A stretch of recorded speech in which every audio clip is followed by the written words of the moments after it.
crossing paths ever since boys under 13, when he and Todd were battling it out for the national championship.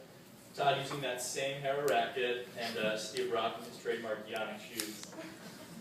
During his talent here at Princeton, we've seen Steve establish himself as one of our key performers. So it's been exciting seeing Steve's competitive nature as one of his teammates after playing against him in interleague play and junior tournaments.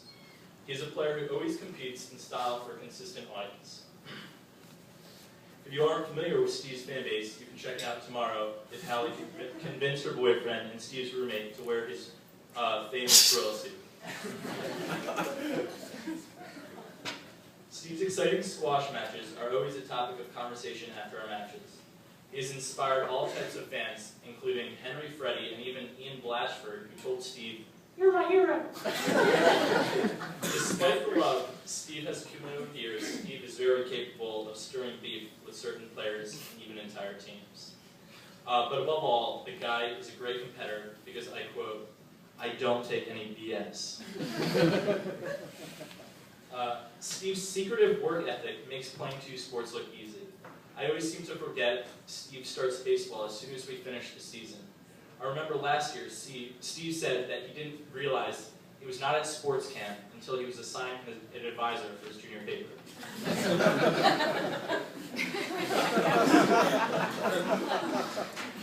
Beyond squash and baseball, Steve majors in economics, which he has applied to gain upper hand against the squash team in all sorts of trivia. On our long road trips, Steve has managed to consistently beat Todd at the animal game.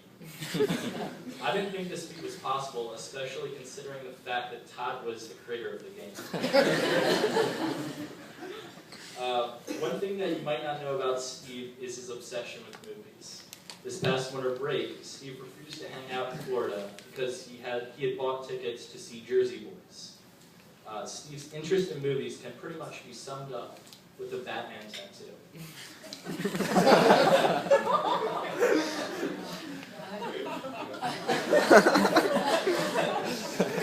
These different movie personas have rubbed off on us in the locker room.